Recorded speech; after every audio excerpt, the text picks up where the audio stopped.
Hello everybody. You might be wondering how I got to this, that, oh, I point that way and it's there. You might be wondering how I got there.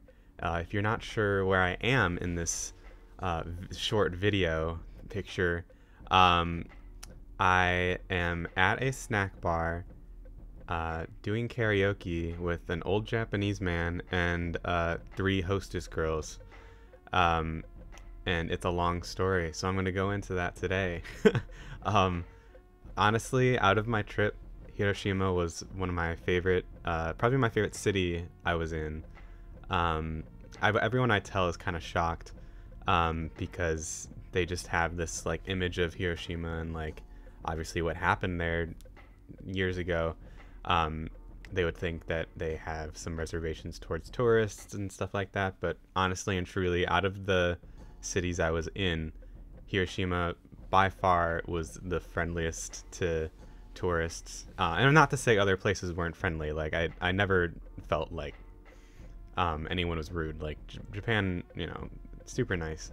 But Hiroshima, like I was blown away so many times. So I just really enjoyed Hiroshima in all, and there was so much to do.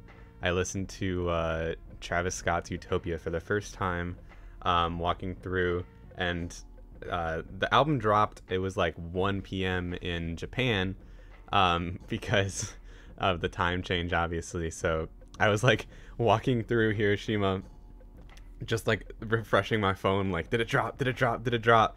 And it was like in the middle of the day, so that was really weird. But I listened to it on my headphones, and I was just walking through a really cool park, and it was like up this mountain, and I got some really cool pictures of Hiroshima like overlooking, so I'll put that here. So that was really cool, and I will always associate Utopia with Japan, so that's probably why it was my favorite album last year, because I listened to it for the first time in Japan. It's also a great album, but that definitely that definitely had something to do with it, for certain. So that was really cool. But probably the most eventful day in Hiroshima, my dad, when he went last time, I believe he went to a Korean izakaya run by his friend Rok, and I went there the first day we were in Hiroshima. I went there, and I met these two guys that were, one of them apparently was related, or both of them related to him. One of them I know at least was. And I, with these strangers, I showed up to this izakaya, and then we talked for like an hour or so, and then they were like, "Yo, you want to go to a girl bar?" And I'm like, "Sure, I'll live a little." So I went out with these strangers I just met, which normally in a lot of other places I probably wouldn't. But the fact that they were related to Rok, and Rok is literally texting them the entire time for my dad. Rok is the MVP. Like, he is the GOAT. He was texting him the entire time, just making sure I was cool for my dad. And he gave them my dad's line and everything. So, like, I felt safe. There was never a moment in Hiroshima at all. Even when I was alone, even when I was like, there was no moment in Hiroshima I felt unsafe. So that I was completely like blown away. Roka's the MVP. So I hope to have him on one day. He doesn't run the Korean izakaya anymore. I'm very sad. But I hope to, when I go later this year, I hope to meet up with him for sure.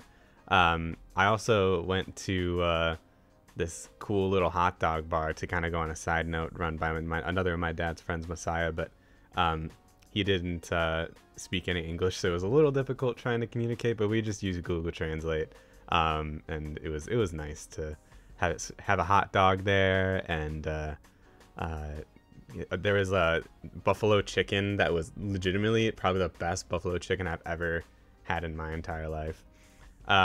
So everything, like, I say that, and like everything was just like exacerbated by the fact that I was in Japan. Like everything is like, oh yeah, that's the best thing I've ever had in my entire life. But like, probably helped that I was in Japan, like an incredible experience, you know. But regardless, it was really good. And I think the next time I go, he'll have a new place, if I'm not mistaken. So I'm really excited to check that out too. I'll let you guys know once I do. If you guys are planning to go to Hiroshima, you got to check it out. I'll let you guys know where it is and stuff like that. So definitely highly recommend if you want some hot dogs in Japan. It's really cool. I was gonna go to a Hiroshima carp game, but the day we were supposed to go to the carp game, I had a date with a girl I met at the izakaya. So let me backtrack a little bit. I went a little off track. So when I went out with these guys to the girl bar, we sang. It was so fun. We sang karaoke. I'll put up a video of me at karaoke, and I was like, oh yeah, I like these anime openings, because like all the Japanese stuff I listen to, I've said this before, but like it's nothing like super poppy, so it's not really something I want to bust out at karaoke. And I can't, when I was there, I still can't, but I couldn't sing it because it was all in Japanese. So I ended up just picking anime openings. So I did Fighting Dreamers from Naruto, and the only part I could sing was "We are fighting dreamers," and then my friend next to me sang the Japanese part, so that was really fun. And then I sang "Idol" from Oshinoko with one of the hostesses at the girl bar. So, and then my friends were trying to get me with her the entire time, and I was like, no, thank you. I kind of fumbled a little bit, I'm not gonna lie, but didn't really want, but I'm trying to keep it as PG as possible on my B Sneeze channel. Maybe at Patreon one day I'll go more into detail, but I also know a lot of my family's watching this too, and I'm not really not really gonna share all, but it was a lot of fun. And then I got a text from my dad, or maybe Rok, and no, Rok texted the guys I was with, and they were like, hey, these two hostess girls just showed up, bring Sam back, we're gonna try to hook him up. So these guys are the MVPs, I'm not gonna lie. And I showed up, and they were super cute, and I started talking to one of them, and she was studying English. So I literally, I at that point I had like 2 beers, so I wasn't like completely gone. But then we started, so I was fine at that point. But then we started drinking more, and I had like 3 shots of oh shoot, what the heck is it called? The Korean vodka, shoju. I had 3 shots of that, and then I had like 1 3/4 shots of what's the Malort, because my dad always brings Malort to get the people in Japan to try, and because they don't have it over there obviously, and it's fun to see their reactions. And the girl I was next to didn't like it, so I finished it for her. So by then I was kind of gone a little bit, and I learned that day that I just become really talkative. So I literally talked this girl's ear off for 3 hours, and I felt bad. She probably couldn't understand what I said, but we eventually agreed to go out the next day, and that is when I learned the difference between a date and a dateto, and I'm learning that right now in Genki. So that would have been helpful to know. But we went out again, and she was like, we were gonna go to a karaoke bar, but it was closed or something, I think. And then so we were like, all right, so what? And she's like, oh, we can go to where I work. And honestly, that was really cool to see where she worked, because she introduced me to her friends, and it was basically just like, oh, like trying to communicate as best we could without Japanese. And I just was like, oh yeah, I'm from Chicago, like I like this music. And they were like, wow. So that was kind of fun. And then like partway through us talking, um, there was like a business, because I guess it's pretty common in Japan for there to be business outings to snack bars.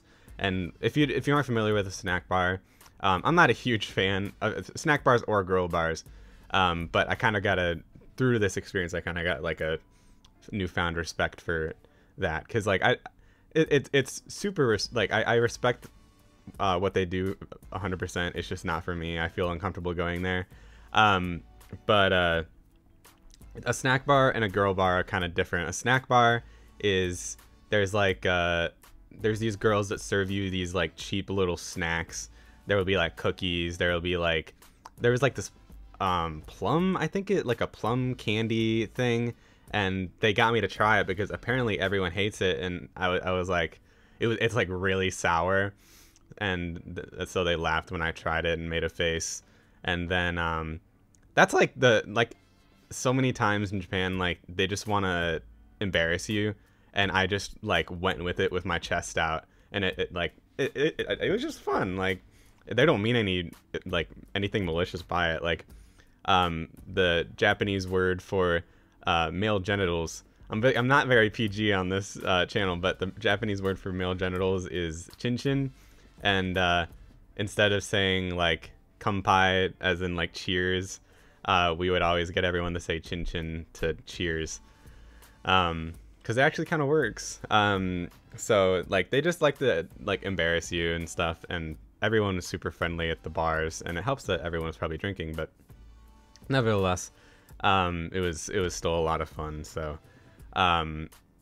like I just met so many cool people and got to experience a snack and girl bar from like their perspective, kinda. I didn't like obviously do it, but it's definitely more of a place for like older guys to go to talk to girls, because they don't get to do it much as a salary worker. I'm just being honest.